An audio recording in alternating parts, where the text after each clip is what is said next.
Hello there, guys. How's it going? Welcome to Breakfast All Day. I'm Christy, and that is Alonso. So, our first movie of the week is a little bit older. We're playing some catch up because it's January and it's bleak, and a lot of the new stuff that's out is terrible. So, since we went back and we revisited Eternals last week, and that seemed like a good thing, we're going to go even farther back to September when Shang-Chi and the Legend of the Ten Rings came out. Nick and I did a Marvel Mondays episode about it back then, but Alonso and I have not had the chance to talk about it yet, and he has since played catch up with it and will describe this Marvel extravaganza. Yes. So this is, the in the 70s when, Bruce Lee had sort of launched this kind of mania for martial arts movies. Marvel was quick to hop in with various characters who were, the greatest of kung fu, karate, you name it. And so one of those characters was Shang-Chi, and as he is presented in this new aspect of the Marvel Cinematic Universe, he's played by Simu Liu from Kim's Convenience. And when we meet him, much like the protagonist of Nobody, we have no idea that he is this incredible, powerful fighter. He's working in San Francisco as a valet parker, seems to be kind of a slacker, doesn't really have a lot of goals in mind, hanging out with his friend Katie, played by Awkwafina. But then, as in the movie Nobody, they get attacked on a bus, and it all comes out. And it turns out that he is actually the son of Tony Leung's Zhu Wenwu, who is on a quest to grab the 10 rings, which is a bad thing if he gets them, and only, of course, Shang-Chi can stand in the way. He already has the rings. Oh, he already has the rings. Sorry. He wants to break out his wife's spirit, which is being protected by the evil forces. Or so he thinks. He thinks. Yes. So he tries to recruit Shang-Chi to join him on this quest, but Shang-Chi goes to the village where his mother is from originally and finds out that no, that Tony Leung is being completely misled, and should he accomplish his goals, he's going to unleash unspeakable havoc onto the world. And of course, only Shang-Chi and a brave band of warriors can prevent said horrible devastation to the planet. This is an exciting, fun movie. It has, for the people who think that Marvel movies are too funny, you probably won't like this one either, because it does have a sense of humor, does bring some lightness in, but it also does offer the big world-shaking consequences and stakes in a way that doesn't feel like kind of typically. I think a lot of times when the fate of the world is at stake, it gets a little amorphous and it's hard to sort of nail down. But this is like one very specific thing of these creatures behind this wall, and if they get out, forget it. We get a return of Ben Kingsley, which I was not expecting in the MCU. Great. Doing Macbeth.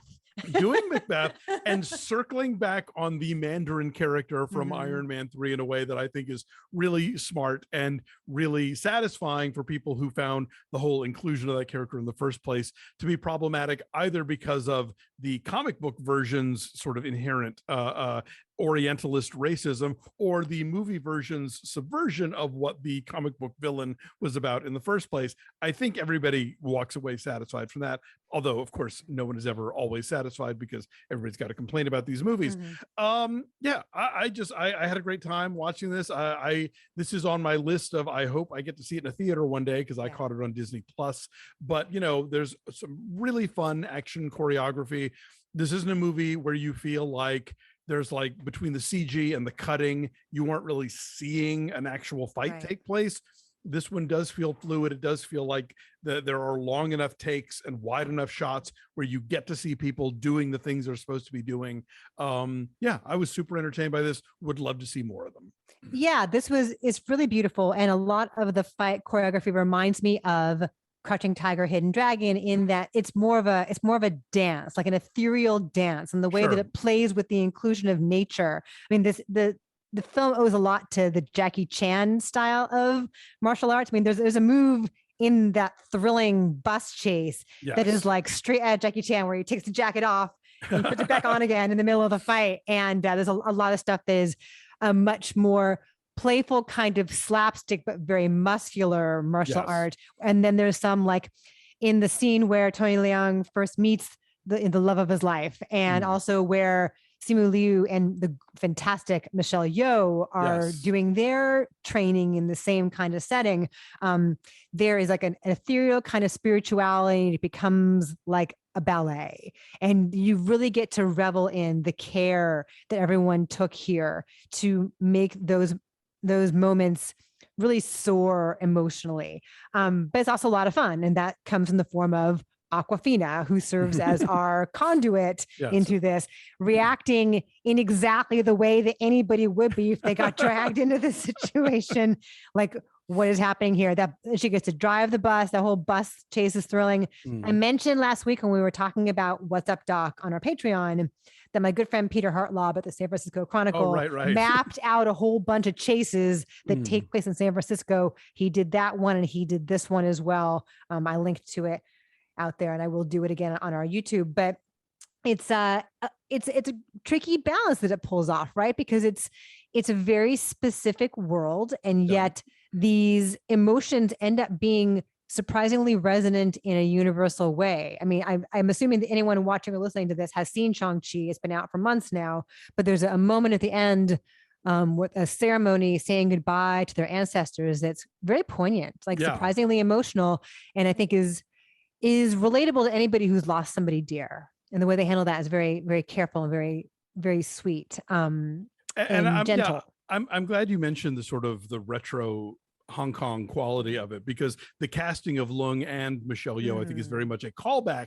to that period of like sort of sweeping action cinema. And, you know, I remember when Crouching Tiger, Hidden Dragon came out, I was kind of like, that was the movie where I felt like people who had not been going to like weird midnight shows at the New Art with me to see, you know, Peking Opera Blues or whatever, like, oh, this, I've never seen this before. What have they invented here? I'm like, no. This is like the greatest hits collection of this other kind of filmmaking that's been happening for a while, and you should see some of it. So yeah, I you know, this is directed by Destin Cretton. Destin Daniel Cretton. Sorry. Yes.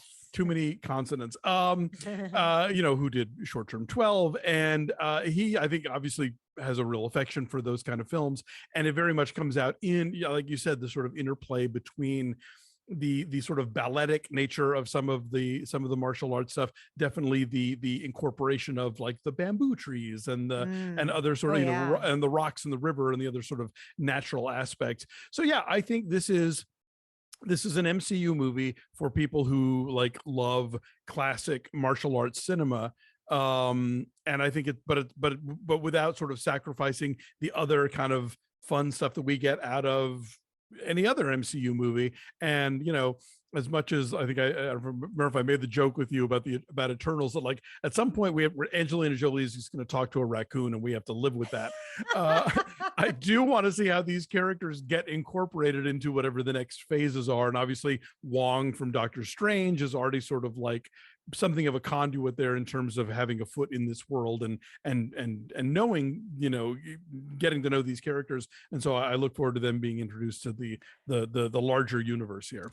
For sure. I mean, this in a lot of ways is more of a readily standalone movie than anything else really in the MCU. Like this and maybe like Doctor Strange, you could just go into them. Yeah, you could go into this not having seen a single other one and not feel lost. I mean, yes, the inclusion of Wong ties you back in and shows you what's going to happen with these characters, and that's really exciting. I also love the way Wong has evolved by this point, because in the first Doctor Strange, he's so uptight, he's humorless, and to see him like by the end of this, like singing karaoke drunkenly, it's so fun to see him get to play with the character in that way. And Spider-Man too. Yeah, it's fun to see how he has evolved. Simu Liu, you know, hunky and likable. There's not a whole lot to that character beyond that, but he's also discovering who he truly is and having to come into his own. And so he, again, at the center of the film is kind of the straight man. And then you have like the Awkwafinas and the Ben Kingsleys surrounding him to kind of punch it up. So, I mean, he does a great job of the physicality of it. And he's a movie star. Like It was beautiful. I have never watched Kim's Convenience. I hear it's No. funny, and I need to get to it one of these days. There's too damn much television out Yep. there. But I mean, he just is so charismatic and Mhm. does that. You know, I think it's really hard to sort of step out on screen for the first time, or like for a lot of people for their first time seeing you, and like having to be this larger than life hero, and that there's a lot of like charisma baggage you have to have at the ready for that, and he's Mhm. got it. He's Yeah. got that thing where you completely buy into it and you believe it, and you were like, okay, you are this guy. Yeah, very accessible. As we also saw from his many stock photos that he did before he became a movie star. And I love that he played with that when Shang-Chi Yes. came out. He played with that to like troll the naysayers on Twitter. So Yeah, go check out his Twitter feed. always have a sense of humor about those early jobs, you know. Yeah. And I'm sure it was a huge deal for young Asian kids to see themselves on screen in that way, to see themselves powerful and sexy and heroic and, Absolutely. Yeah, or look, any viewer. Tony Leung has been a smoke show for decades now. So I'm just thrilled that he's in like a big mainstream American movie that like showcases him and all of his, you know, incredible sort of screen presence. And I hope he's getting a lot of money for these movies. Yes, he can just stand there and smolder. Yes. And that's more than enough. And if you haven't watched In the Mood for Love, go watch In the Mood for Love. Go do it now. 8.8 is my number. I enjoyed it again. I rewatched it with Nick this past week, and that was a lot of fun. Nice. I forget what I said. You said 8. 8, absolutely. Yes. Okay. And I stand by it. So that's an 8.4 for us. Yeah, it is streaming on Disney Plus. There's a Blu-ray out, and you know, again, I'm voting for AMC and all those theaters when people feel more comfortable in larger numbers going back to the movies. I would love to see some 2020 2021 retrospective series and into 2022 now. I still haven't seen Scream because, you know, I haven't seen Scream. Anyway, so that would be lovely to have another opportunity to see those movies on the big screen.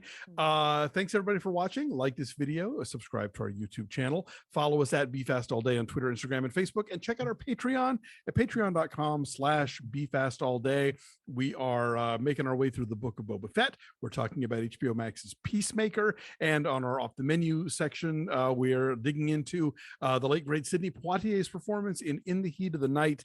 Also, you get videos like this with no commercial interruption. Lots of great stuff over there. So check that out at patreon.com/BeFastAllDay. My brain is not firing on all synapses. It's all in there.